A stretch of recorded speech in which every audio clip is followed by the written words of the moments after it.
Voilà, shalom, chers frères et sœurs, soyez une fois de plus encore abondamment bénis. C'est toujours une joie pour moi de faire des vidéos pour essayer d'éclairer le peuple de Dieu, d'éclairer nos frères, pour que beaucoup parviennent à la connaissance de la vérité, cette vérité qui va réellement les affranchir. Et donc, la vidéo d'aujourd'hui, nous allons parler des soi-disant contradictions dans la Bible. Voilà, il y a un frère qui m'avait envoyé une vidéo des musulmans, voilà, et je n'avais pas vraiment regardé la vidéo, je n'ai même pas répondu au frère, parce que comme je l'ai dit souvent, ce n'est pas toutes les vidéos que les gens m'envoient que je regarde, et puis surtout quand je vois que ce sont des vidéos où les gens dénigrent la Bible, où les gens passent leur temps à pondre des mensonges sur la parole de Dieu, je préfère ne même pas les regarder parce que ça n'édifie pas, et je préfère ne pas perdre mon temps là-dessus. Donc le frère a vraiment insisté, il m'a contacté encore pour me dire qu'il m'avait envoyé la vidéo que je n'ai pas regardée, et puis il m'a expliqué un certain nombre de choses. Donc, quand je l'ai écouté, j'ai dit, OK. C'est vrai que je lui ai répondu par un autre audio et lui ai expliqué un certain nombre de choses. Mais après, je suis allé regarder la vidéo et puis je me suis dit, bon, il fallait quand même que je puisse faire une vidéo là-dessus pour essayer de profiter, OK, de ce que les gens appellent des contradictions dans la Bible. Voilà, pour essayer de faire un enseignement et les éclaircir sur un certain nombre de choses. Vous savez, si le diable veut détruire ta foi, pour moi, la manière la plus facile de détruire ta foi, c'est de te faire comprendre qu'il y a des contradictions dans la Bible. Et s'il y a des contradictions dans la Bible, ça veut dire que la Bible ne peut pas être la parole de Dieu. Donc du coup, le fondement de ta foi même est brisé. Donc ça veut dire que tu crois en la fausseté, puisque la Bible n'est pas la parole de Dieu. Il aura réussi à détruire ta foi. Voilà. Donc, il y a des jeunes musulmans qui jouent à ce jeu-là et qui viennent prendre des versets. On a l'impression que c'est maintenant que certains commencent à lire la Bible et puis commencent à découvrir des versets. Il y a une contradiction de la Bible, ils prennent des versets ici, ils prennent des versets ici. Donc, je vais les aider et puis je vais leur montrer encore d'autres contradictions dans la Bible. Oh boy, oh boy. Et comme Christian Prince le disait, quand je suis souvent ces vidéos sur l'islam, souvent il se moque des musulmans et il dit « Stupidity is amazing ». La traduction, ça veut dire que la stupidité est vraiment étonnante. Quand tu es quelqu'un, vous savez, quand quelqu'un se croit intelligent, souvent, il dit des choses qui prouvent son ignorance. C'est ce qui arrive souvent à certains musulmans, à certains oustas que vous suivez, puis ils arrivent souvent à déstabiliser la foi des gens. En réalité, ce qu'ils appellent contradiction dans la Bible n'est rien d'autre que leur ignorance de la parole de Dieu. Ils ne comprennent ni les Écritures, ni la puissance de Dieu. Donc quand ils viennent étaler leur ignorance, leur incompréhension de la parole de Dieu, ils sont surexcités. Ils sont sûrs d'eux-mêmes. Parce que quand j'ai regardé la vidéo, ils disent, voilà, comme on appelle, exercice de maison. Ils parlent aux musulmans dans la vidéo. Exercice de maison, allez-y vérifier. Voilà des contradictions dans la Bible. Et puis, ils prenaient ça un peu pour se moquer. Mais ils ne savent pas que ce qu'ils sont en train de dire, c'est la preuve qu'ils sont ignorants des Saintes Écritures. Comme Jésus l'a dit aux Sadducéens. Il a dit aux Sadducéens, vous ne comprenez ni les Écritures, ni la puissance de Dieu. Amen. Donc, à chaque fois qu'un musulman, ou bien quand quelqu'un m'envoie une vidéo sur les musulmans pour dire, voilà ce que les musulmans ont dit sur la Bible, je ris. Pourquoi je ris? Parce que je sais que ce qu'ils vont dire, c'est la preuve qu'ils sont des ignorants. Et donc, aujourd'hui, je vais vraiment prendre parmi un certain nombre de contradictions qu'ils ont soulevées, parce que ils ont parlé, par exemple, du fait que quand ils ont parlé un peu de la généalogie de Jésus, donc Jésus est fils de Joseph, et Joseph est fils de Jacob dans Matthieu, et puis dans Luc, il y a une contradiction, donc Joseph est fils de... Donc voilà, donc ils se disent qu'il y a des contradictions sur la généalogie de Jésus. Ok? Et ils ont soulevé d'autres contradictions qu'on peut bien sûr déconstruire et leur montrer qu'ils se trompent gravement, qu'ils sont ignorants. Mais la contradiction la plus évidente et la plus claire, voilà, la plus pointue selon eux, voilà, c'est sur ça que je vais vraiment m'attarder un peu, parce que si je veux vraiment développer chaque contradiction, chaque soi-disant contradiction qu'ils ont voulu exposer dans leur vidéo, ça va être un peu long. Voilà, mais on va s'attarder sur une seule contradiction. Et je vais vous expliquer un certain nombre de vérités que vous avez besoin de comprendre, surtout vous les chrétiens. Pour ne pas que les gens viennent s'amuser avec votre foi, avec la Bible. Pour ne même pas que vous puissiez accorder du crédit à ce que certains oustas ou bien certains menteurs viennent vous exposer sur les réseaux sociaux. Voilà, donc c'est quoi la contradiction? Ils ont pris 2 Samuel, chapitre 24, le verset 1. La colère de l'Éternel s'enflamma de nouveau contre Israël, et il excita David contre eux en disant, va faire le dénombrement d'Israël et de Juda.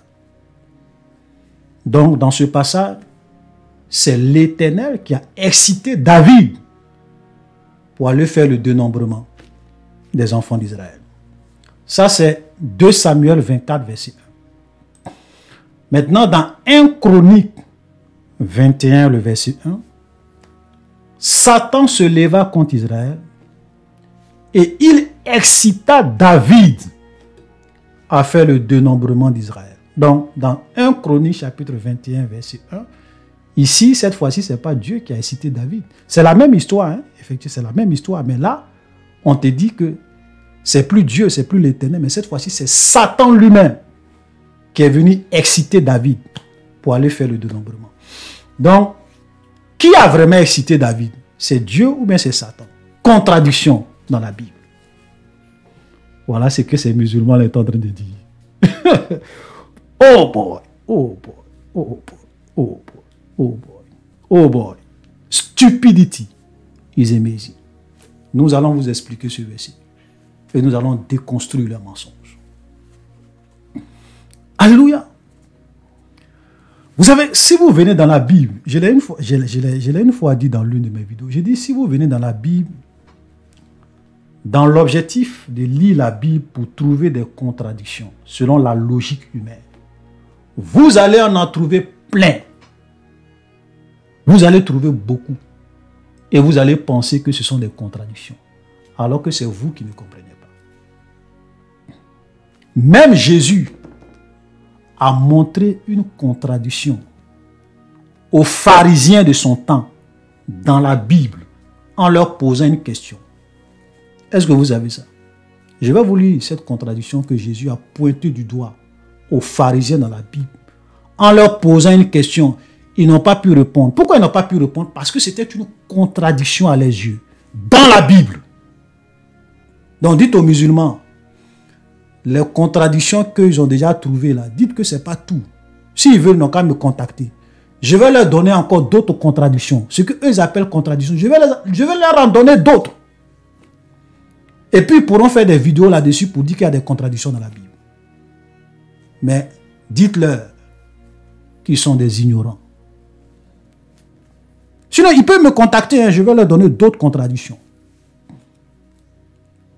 Et voilà une contradiction. Cette fois-ci, c'est Jésus lui-même qui dit ça, qui montre ça aux pharisiens. Matthieu 22, le verset 41. Comme les pharisiens étaient assemblés, Jésus les interrogea en disant, « Que pensez-vous du Christ? De qui est-il fils? » Il lui répondit de David. Donc le Christ est fils de David. Dites aux musulmans, mais pourtant dans Matthieu, Matthieu chapitre 1, on dit que Jésus est fils de Joseph. Dans la généalogie dans Matthieu chapitre 1. Ici on dit que le Christ est fils de David. Donc Jésus est fils de David. Jésus aussi est fils de Dieu. Contradiction. Comment toi seul tu peux être le fils de 3 personnes? Allez-y donner cette contradiction-là aux oustas musulmans pour qu'ils fassent des vidéos là-dessus. Dites qu'il y a un frère qui s'appelle Olivier. Il dit que peut-être qu'il y a une contradiction que vous n'avez pas mentionnée, que peut-être vous avez oublié. Et puis je vais leur donner la contradiction que Jésus a mentionnée aux pharisiens. Ils n'ont qu'à prendre tout ça. S'ils veulent encore d'autres contradictions, ils n'ont qu'à m'appeler. Jésus est fils de Joseph. Jésus est fils de David. Jésus est fils de Dieu. Comment toi, un seul individu, tu peux être le fils de 3 personnes différentes. Ce n'est pas une contradiction. Ici, on dit que le Christ est fils de David. Mais pourtant, dans Matthieu, on dit le fils de Joseph. Comment est-ce possible? La Bible se contredit. Voilà comment beaucoup de personnes s'égarent. Revenons sur la contradiction de Jésus. Que pensez-vous de Christ? De qui est-il fils? Il lui répondit de David. Et Jésus leur répondit, comment donc David, animé par l'Esprit, l'appelle-t-il Seigneur lorsqu'il dit, le Seigneur a dit à mon Seigneur, assieds-toi à ma droite jusqu'à ce que je fasse de tes ennemis ton marchepied. Le Seigneur a dit à mon Seigneur. Le Seigneur avec grand S. Quand on met le Seigneur avec grand S, c'est Dieu lui-même. Ok? Seigneur avec grand S. Quand dans la Bible, vous voyez Seigneur avec grand S, on est en train de parler de Dieu. Donc je pourrais reprendre ce verset en disant, le Seigneur, en un mot, Dieu a dit à mon Dieu. C'est pas une contradiction. Comment Dieu peut dire à Dieu? Avec grand D, avec le même Dieu. Contradiction. Mais la contradiction que Jésus leur pose ici, il leur dit, si David, appelle le Christ Seigneur, mais comment le Christ peut être son fils? Parce que vous dites que le Christ est fils de David. Ok, c'est bien. Mais David lui-même l'appelle Seigneur. David l'appelle Seigneur avec grand S. David l'appelle son Dieu. Comment quelqu'un peut être ton fils et être ton Dieu? Répondez, ça c'est une contradiction dans la Bible. Il pose la question aux pharisiens, répondez. Ils n'ont pas pu répondre. Pourquoi ils n'ont pas pu répondre? Parce que quand ils veulent réfléchir, ils se rendent compte que c'est une contradiction. C'est une contradiction dans la Bible. Le Christ ne peut pas être fils de David dans la Bible et en même temps être le Seigneur de David. Ça, c'est Jésus même qui leur montre cette contradiction. Et le verset 46 dit, verset 45, pardon, si donc David l'appelle Seigneur, comment est-il son fils? Point d'interrogation. Nul ne put lui répondre un mot. Ils n'ont pas pu répondre. Voilà une contradiction que Jésus a montrée aux pharisiens dans la Bible. Ça, c'est Jésus lui-même. Ouais. Donc, toutes ces contradictions que vous venez dire, non, l'Éternel a excité David, Satan a excité David, vous pensez que nous, on n'a jamais lu la Bible? Vous pensez que tous les grands théologiens, tous les grands prophètes, tous les grands philosophes, tous les grands rabbins juifs, ok, n'ont jamais lu ça dans la Bible. Des siècles et des siècles avant. Vous pensez que les pasteurs qui sont là n'ont jamais vu ça, ils n'ont jamais vu ce que vous appelez contradiction, ils n'ont jamais vu ça dans la Bible. Mais pourquoi c'est là? C'est parce que ce n'est pas une contradiction. Et je vais vous expliquer. Alléluia. Jésus a dit quelque chose de très important. Et nous allons lire ça un peu, avant qu'on ne rentre dans le vif du sujet.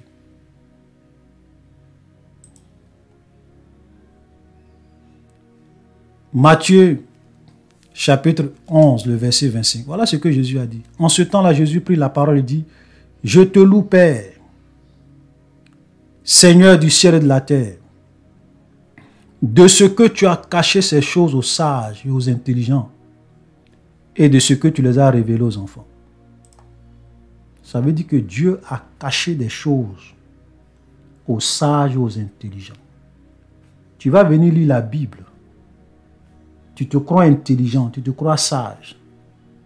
Tu vas lire des choses, tu vas dire contradiction. Pourquoi tu vas dire contradiction? Parce que Dieu a caché ça. Tu ne vas pas comprendre. Tu vas dire la Bible est falsifiée. Parce que Dieu a caché. Quand tu es orgueilleux, tu es imbu de ta personne, tu ne viens pas dans la parole de Dieu avec un cœur d'enfant pour que Dieu te révèle des choses cachées.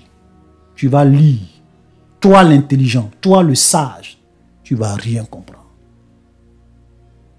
La Bible est l'un des rares livres dans la Bible. Est l'un des rares livres, dans le monde.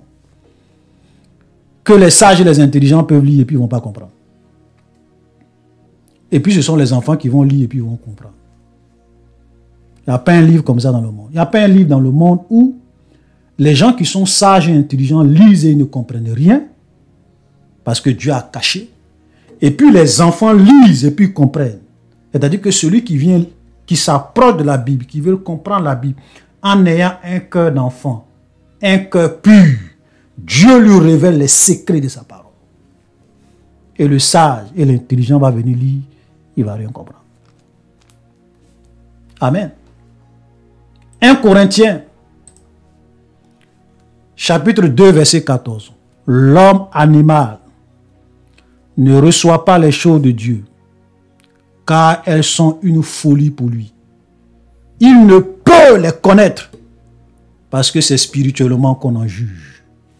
L'homme animal, quelqu'un qui n'a pas été régénéré par l'Esprit de Dieu. Il y a des choses de Dieu qu'il ne peut pas comprendre. Il va lire ça, il va dire, ah, ça c'est une folie. Comme ces musulmans qui disent, ah, comment des chrétiens peuvent croire en la Bible avec de telles contradictions. C'est une folie pour eux. Voilà. Il ne peut les connaître parce que c'est spirituellement qu'on en juge. Voilà l'erreur de ces gens qui sont prétentieux et qui veulent détruire la foi des chrétiens. Bien sûr, ils peuvent détruire la foi des chrétiens qui ne connaissent pas le Dieu. Vous savez, la vie chrétienne, c'est une expérience vivante. Moi, je ne sais pas quelle argumentation, toi, tu vas venir me dire, quelle logique humaine tu vas venir m'expliquer pour détruire ma foi. Parce qu'au-delà de lire la Bible, j'ai vécu Jésus. J'ai expérimenté Jésus. Jésus est une expérience vivante pour moi. Une expérience vivante pour moi. Donc, ceux que les musulmans arrivent à détruire leur foi, ce sont des gens qui ont entendu parler de Jésus. Ils ont entendu parler de la Bible. Ils lisent les choses qui sont dans la Bible, mais ils n'ont pas d'expérience vivante avec le Seigneur. Moi, ce que Dieu a fait concrètement dans ma vie, je n'ai pas dit on dit. J'ai vu Dieu à l'œuvre dans ma vie. Qu'est-ce que tu vas venir me dire pour détruire ma foi? C'est 2 Samuel chapitre 24 verset 1 et puis 1 Chronique chapitre 21 verset 1 que tu vas venir prendre pour me faire douter de la parole de Dieu. Quelqu'un que moi j'ai vécu, que j'ai expérimenté. Tu es trop petit. Rien dans ce monde ne peut ébranler ou bien me faire douter de ce que moi j'ai vécu avec Jésus. Ce n'est pas quelque chose que j'ai lu seulement. Non seulement j'ai lu, mais j'ai vécu Jésus. Jésus et son esprit, l'esprit de Dieu est en moi. Et chaque jour, je vois sa puissance et je vois ce qu'il fait dans ma vie. Alléluia. Donc revenons à cette soi-disant contradiction. Je vais relire. La colère de l'Éternel s'enflamma de nouveau contre Israël et il excita David contre eux en disant, va faire le dénombrement d'Israël et de Juda. Donc ici, oui, c'est Dieu qui s'est fâché, c'est Dieu qui a excité David. 1 Chronique 21, verset 1, Satan se leva contre Israël et il excita David à faire le dénombrement d'Israël. La première des choses que nous avons besoin de comprendre, parce qu'il y a un certain nombre de vérités et de logique que nous avons vraiment besoin de comprendre pour pouvoir mieux expliquer ces deux passages. En réalité, Dieu est le créateur de toutes choses. Les biens ou les biens comme les mots. Dieu est le créateur de toutes choses. Dieu est l'auteur de toutes choses dans une certaine mesure. Écoutez-moi très bien. Regardez le verset de Ésaïe 45, le verset 6 à 7. On va lire ces versets-là parce qu'il faut qu'on puisse déjà établir les fondements pour bien comprendre ce qu'ils appellent la contradiction. Ésaïe 45, verset 6 à 7. C'est enfin que l'on sache du soleil levant au soleil couchant que hors moi, il n'y a point de Dieu. Je suis l'Éternel, il n'y a point d'autre. Je forme la lumière et je crée les ténèbres. Je donne la prospérité et je crée l'adversité. Moi, l'Éternel, je fais toutes ces choses. Donc, qui crée les ténèbres? Selon ce verset, c'est Dieu. Qui crée la lumière? C'est Dieu. Qui donne la prospérité? C'est Dieu. Qui crée l'adversité? C'est Dieu. Maintenant, la grande question qu'on doit se poser, est-ce que vraiment Dieu est celui qui crée une chose et son contraire en même temps? Dieu est-il celui qui est derrière le bien et le mal? On continue. Tout ça, je lis ces versets pour que vous puissiez, pour vous amener à réfléchir. On continue. Lamentation 3, le verset 37 à 38. Qui dira qu'une chose arrive sans que le Seigneur l'ait ordonné? C'est la question dans ce verset. Qui peut dire qu'il y a quelque chose qui arrive dans ce monde sans que Dieu l'ait ordonné? Bien comme mal, parce qu'il poursuit en disant, n'est-ce pas de la volonté du Très-Haut que viennent les maux et les biens? En un mot, tout le mal qui arrive, est-ce que ce n'est pas la volonté de Dieu? Le bien aussi qui arrive, tous les biens qui arrivent, toutes les bonnes choses qui arrivent, ce n'est pas Dieu. Ce n'est pas Dieu qui est l'auteur. Toutes les mauvaises choses qui arrivent, ce n'est pas Dieu qui est l'auteur. Est-ce qu'il y a quelque chose qui arrive dans ce monde sans que Dieu ait dit, sans que Dieu l'ait ordonné?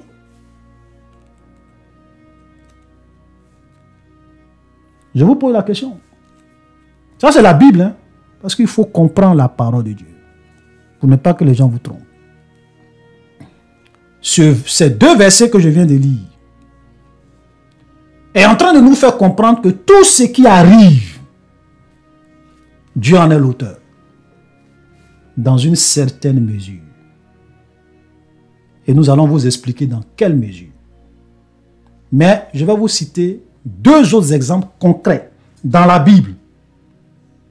Dans la Bible. Nous allons lire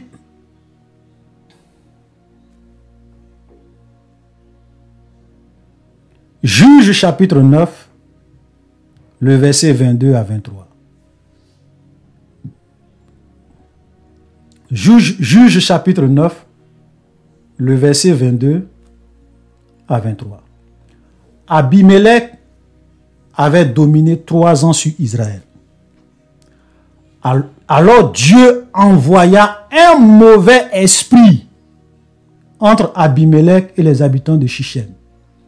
Et les habitants de Shichem furent infidèles à Abimelech. Qui a envoyé le mauvais esprit? Dieu envoya un mauvais esprit. Je vous pose toujours des questions. Est-ce que Dieu a des mauvais esprits? Est-ce que Dieu peut envoyer un mauvais esprit? Est-ce qu'au ciel là-bas, nous tous nous savons que quand le diable a été chassé, il est descendu avec les anges qui étaient bien, mais après qui sont devenus des démons, qui sont aujourd'hui des mauvais esprits. La Bible même parle des esprits méchants dans les lieux célestes. Mais dans le paradis de Dieu, la présence de Dieu est totale. Il n'y a pas de mauvais esprit là-bas. Il n'y a pas de mauvais esprit au paradis. Il n'y a pas de mauvais esprit chez Dieu. Mais comment Dieu peut envoyer un mauvais esprit?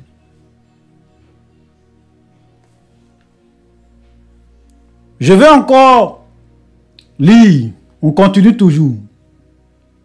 Et cette fois-ci, je vais lire 1 Samuel 16, le verset 14. L'esprit de l'Éternel se retira de Saül, qui fut agité par un mauvais esprit, et cette fois-ci, on dit venant de l'Éternel. Ah, ça c'est précis, hein? Ça, on parle de Saül. Et puis on dit que l'Éternel a retiré son esprit de Saül, et Dieu a envoyé un mauvais esprit qui est venu pour agiter Saül. En un mot, qui est venu posséder Saül. Un mauvais esprit venant de l'Éternel. Comment est-ce possible? Comment on peut comprendre tous ces versets? Parce qu'en réalité, ce qu'il faut comprendre, c'est que dans une certaine mesure, on peut, ces tests-là, pourquoi les gens disent que c'est Dieu qui a envoyé, c'est Dieu qui a envoyé? Parce que nous voyons que rien n'arrive sans que Dieu en soit l'auteur, sans que Dieu ne l'ait ordonné. Mais dans quel sens? Dans la mesure où c'est Dieu qui permet.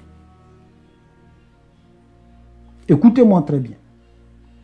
Parce que Dieu a laissé faire ou Dieu a permis,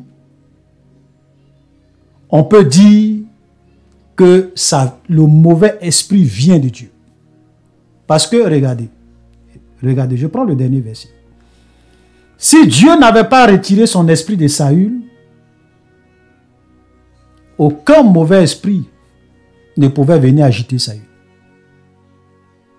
Donc, parce que Dieu a retiré son esprit de Saül à cause de sa désobéissance, Dieu a permis ou Dieu a laissé faire, Dieu a permis qu'un mauvais esprit, un démon puisse venir réellement tourmenter Saül. C'est un peu comme vous êtes un ministre ou bien il y a un ministre dans un pays. Donc le président te nomme ministre. C'est le cas de Saül. C'est Dieu qui l'a choisi comme roi. Donc en tant que ministre, tu as des gardes de corps qui te surveillent. Tant que tes gardes de corps sont là, personne ne peut venir te tuer. Et puis, le président se fâche contre toi. Il te démet de ta fonction, bien de tes fonctions de premier ministre ou bien de ministre. Et puis tous tes gardes de corps, il les retire puisque tu n'es plus ministre. Donc, tous les privilèges qui vont avec, tu perds tout ça. Donc, tu n'as plus de garde de corps.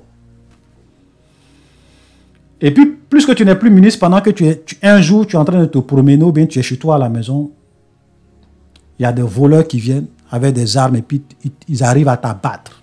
Ils te tuent. Par vengeance. Et tu meurs. Et puis, l'un des frères du ministre, il vient et dit non, c'est le président qui a tué mon frère. On lui dit non, mais ce n'est pas le président. Voilà, ce sont des voleurs. Voilà, les enquêtes ont prouvé que ce sont des voleurs. On a même arrêté les voleurs.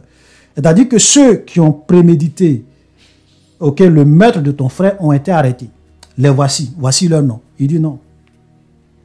C'est vrai que ce sont eux qui ont tué physiquement C'est vrai que ce sont eux qui l'ont tué, effectivement, physiquement. Mais je dis et je maintiens que c'est le président de la République qui a tué mon frère. Parce que si le président de la République n'avait pas retiré ses gardes-corps, mon frère serait vivant aujourd'hui. Donc pour moi, même si on a arrêté des gens qui ont vraiment tué mon frère, c'est le président de la République qui est le meurtrier de mon frère. Est-ce qu'il a tort, ce que ce monsieur l'a dit? Dans une certaine mesure, on peut lui dire qu'il a raison. Parce que effectivement, il accuse le président d'être celui qui a tué son frère. Parce que si le président n'avait pas retiré les garde-corps de son frère allait être vivant. Mais dans les faits,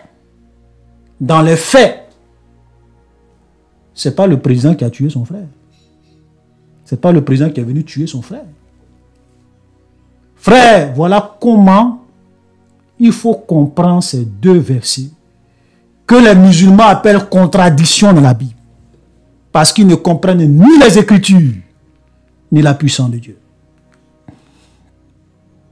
Je vais encore vous expliquer, je vais prendre un autre exemple pour que vous puissiez vraiment bien comprendre.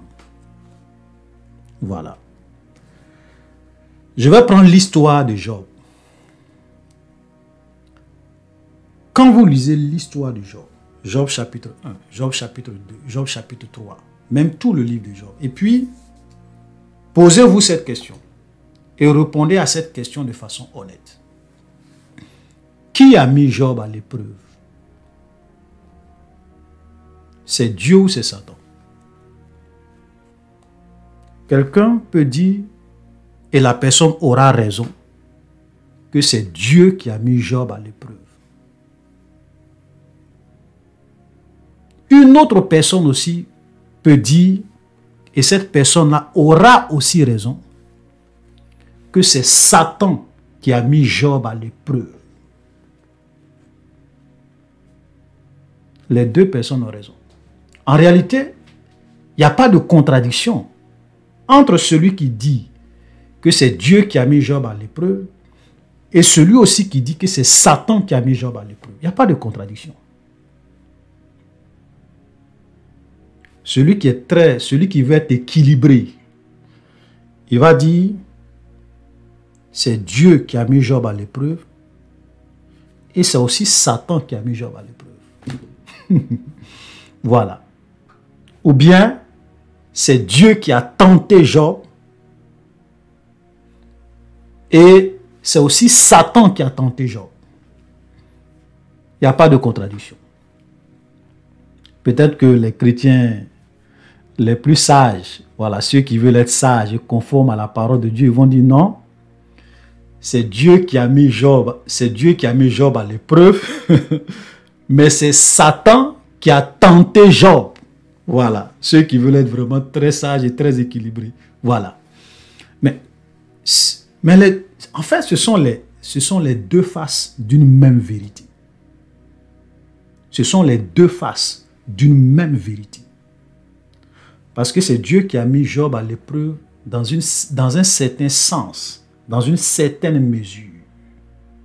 Mais c'est le diable qui a aussi mis Job à l'épreuve dans une certaine mesure, dans un certain sens.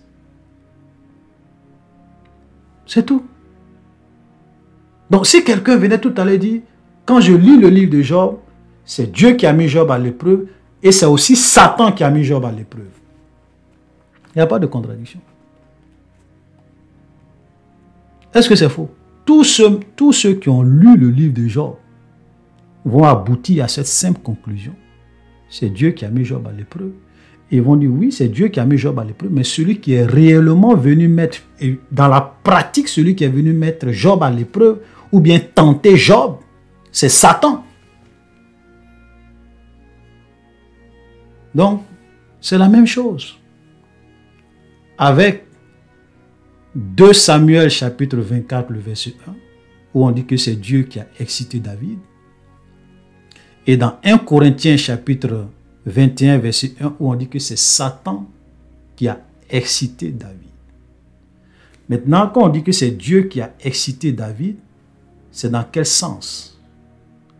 On peut dire que c'est Dieu qui a excité David. Et si on dit aussi que c'est Satan qui a excité David, c'est dans quel sens? Alléluia. Voilà la vérité aussi simplement et clairement expliquée. Maintenant, quand les gens ne sont pas suffisamment humbles, qu'ils veulent venir philosopher, raisonner, voilà comment eux-mêmes, ils s'embrouillent, ils se perdent, et puis ils disent non, il y a des contradictions dans la Bible. Il n'y a pas de contradiction dans la Bible. Regardez ce verset. Regardez cet autre verset. C'est pour cela que je disais tout à l'heure que dites aux musulmans que s'ils veulent des contradictions, qu'ils m'appellent. Je vais leur donner plusieurs contradictions. Ce que eux appellent contradictions, mais qui ne sont pas des contradictions. Je vais leur donner ça dans la Bible. Proverbe 26, verset 5. Ne réponds pas à l'insensé selon sa folie, de peur que tu ne lui ressembles. Et puis le verset qui suit juste Proverbe 25, verset 4, le verset qui vient juste, c'est le verset 5, regardez. Réponds à l'insensé selon sa folie, afin qu'il ne se croie pas comme sage, qu'il ne se regarde pas comme sage. Ce n'est pas une contradiction, ça là. Dans le même livre, le verset 4 te dit, ne réponds pas à l'insensé selon sa folie. Et juste après, le verset 5 te dit, réponds à l'insensé selon sa folie. La Bible se contredit. On doit répondre à l'insensé ou mais on ne doit pas répondre à l'insensé. Bon, vous les chrétiens là, vous qui dites qu'il n'y a pas de contradiction dans la Bible, venez nous expliquer. On doit répondre à l'insensé ou mais on ne doit pas répondre à l'insensé? Comment la Bible peut dire une chose et son contraire? Parce que vous ne comprenez ni les Écritures, ni la puissance de Dieu. Et vous allez vous égarer en venant prendre certaines choses comme ça pour dire il y a des contradictions dans la Bible. Stupidity is amazing. Is amazing. Donc, chers frères et sœurs, faites attention. Ne vous fiez pas à ces mensonges, à ces gens qui viennent vous dire qu'il y a des contradictions dans la parole de Dieu. Je le répète et je le dis, allez-y dire à vos musulmans, à vos oustas, que s'ils veulent des contradictions, qu'ils m'appellent. Je vais leur donner des contradictions plus costauds. Parce que ce qu'ils font là, ça c'est du, chez nous on appelle ça du baka. C'est-à-dire c'est du bouilli de mil, c'est du lait, c'est pas de la nourriture solide. Il y a longtemps qu'on connaît tout ça. C'est maintenant qu'eux ils découvrent et puis il vient contradiction dans la Bible. S'ils veulent des passages qui vont les amener vraiment à réfléchir, ils n'ont qu'à m'appeler. Je vous assure que si Jésus était venu pour dire, si Jésus était venu devant les pharisiens, les grands docteurs de la loi, pour leur dire, pourquoi dans 2 Samuel chapitre 24 verset 1, on dit c'est Dieu qui a excité David. Et puis dans 1 Chronique chapitre 21 verset 1, on dit c'est Satan qui a excité David. Il y a longtemps que les Juifs allaient lui démontrer par A plus B qu'il n'y a pas de contradiction. Quand on dit dans 2 Samuel, voilà ce que ça veut dire. Dans 1 Chronique 21, voilà ce que ça veut dire. Ils allaient facilement répondre à Jésus parce que ce sont des choses qu'ils ont vues. Ils avaient la réponse déjà. Mais Jésus allait prendre une contradiction, quelque chose qui à leurs yeux était une contradiction, mais en réalité qui ne l'était pas, mais qu'il ne pouvait pas expliquer. Parce que c'était une contradiction à leurs yeux. Voilà ce qu'on appelle les contradictions vraiment solides que même les grands docteurs n'ont pas pu répondre. Ce n'est pas vos petits jeux de versets là. Ça, c'est rien ça. Alléluia. Donc allez-y dire ça à vos oustas qui ne comprennent ni les Écritures, ni la puissance de Dieu. Voilà. Comme les passages que nous avons lus, on dit c'est Dieu qui crée les ténèbres, c'est lui qui crée la lumière. C'est lui qui crée les biens, c'est lui qui crée les maux.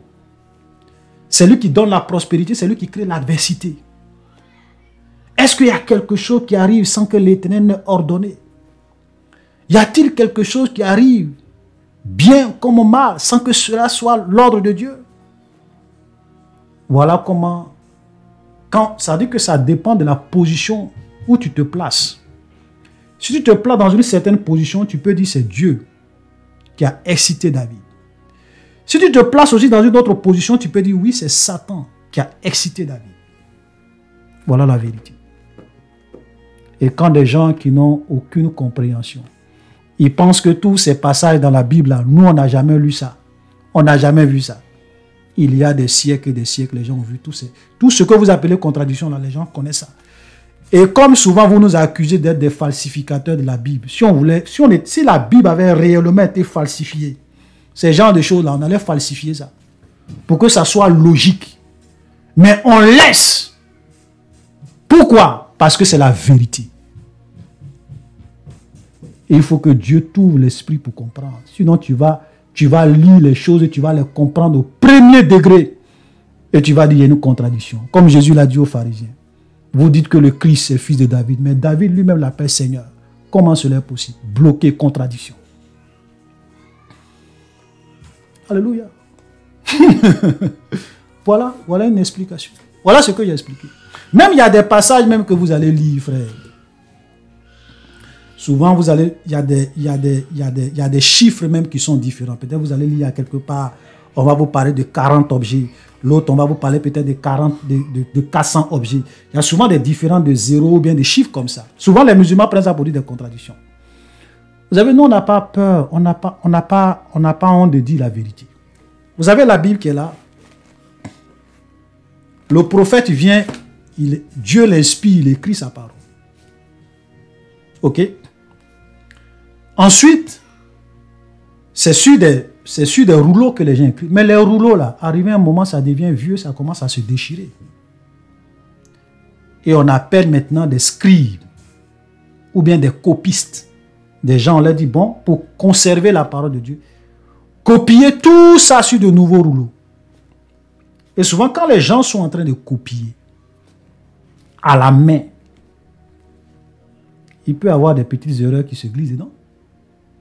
S'il a vu, au lieu de dire peut-être 40 moutons, il peut peut-être écrire dans sa tête, il pense qu'il a écrit 40, mais peut-être c'est 400 moutons qu'il a écrit. Tous. Donc, souvent, il y a des différents de chiffres. Mais tellement qu'on n'a pas voulu toucher à la parole de Dieu, on a laissé certaines choses comme ça. Pour que les gens, vous-même, vous allez voir. Et puis maintenant, quand tu vas comparer, tu vas dire, ah, ici, c'est vraiment une erreur de copiste. Vous comprenez? Voilà comment les gens trompent les gens. Oui, il y a des contradictions dans la Bible. Ils ne comprennent ni les Écritures.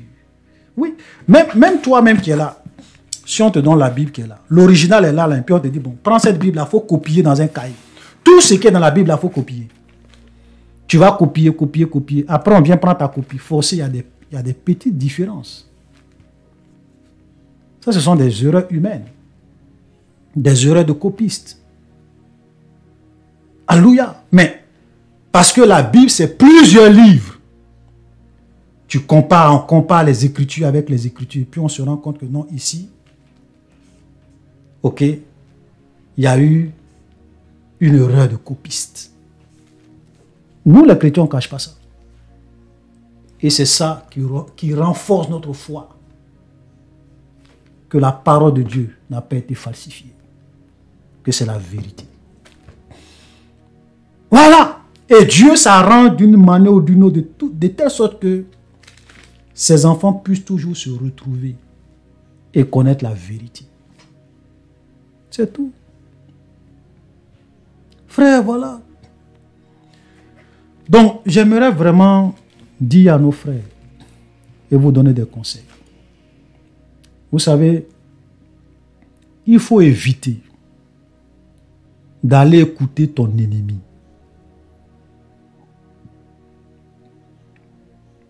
Il faut éviter d'aller écouter le diable. Vous savez pourquoi la femme a été séduite dans le jardin d'Éden? C'est parce qu'elle a écouté la voix du diable. Elle a écouté. Elle allait écouter Satan. Elle allait discuter avec Satan. C'est là que le diable l'a séduit. On a fait une vidéo là-dessus. Comment l'homme a été trompé dans le jardin d'Éden.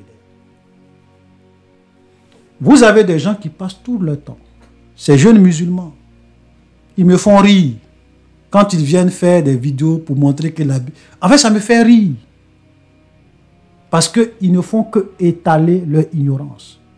Stupidity is amazing. Amen. Des gens qui passent leur temps à parler plus de la Bible que de parler du Coran. Parce qu'il n'y a rien dans le Coran. Vous voulez connaître le Coran? Allez-y sur Apostasie TV. Sur la chaîne YouTube ou bien sur la page Facebook. Regardez toutes les vidéos sur l'histoire du Coran, sur le Coran.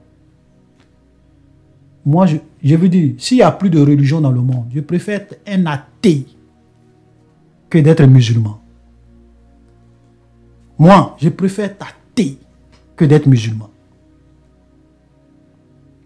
Parce que l'islam, c'est une fraude. Il n'y a rien dans le Coran. C'est pour cela qu'ils ne peuvent pas venir, quand ils veulent vraiment ce qu'ils appellent leur dawa, leur évangélisation, au lieu de venir présenter l'islam aux gens, parler du Coran, expliquer le Coran. Beaucoup de musulmans ne connaissent même pas le Coran.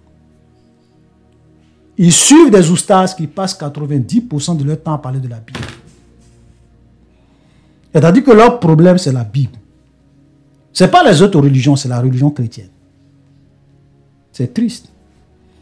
Et je ne sais pas pourquoi nous les chrétiens, ou bien certains chrétiens, parce que ce n'est pas tous les chrétiens, je ne sais pas pourquoi vous perdez votre temps. Je ne sais pas comment des chrétiens, vous pouvez passer votre temps à aller écouter des gens dont l'objectif, c'est de détruire votre foi. Vous faites douter de votre foi. Vous montrez que la Bible est force, la Bible contient des... Comment tu peux aller écouter ton ennemi? Expliquez-moi. Comment tu peux aller écouter ton ennemi? Et ce que Adam, Ève a fait. Elle allait écouter le diable. Discuter avec le diable. Échanger avec le diable. Écouter ce que le diable... Et puis elle a fini par être séduite. Si vous ne faites pas attention, parce que vous savez, même nous qui avons la connaissance, on ne perd pas notre temps à écouter n'importe quoi. Donc maintenant, toi qui n'as pas la connaissance, si tu vas écouter des gens dont la mission est de te détourner de ta foi, ils vont réussir à te détourner de ta foi. Parce que tu n'as pas la connaissance. Ce que j'ai expliqué là, toi tu ne comprends pas. Tu ne peux pas leur expliquer ça.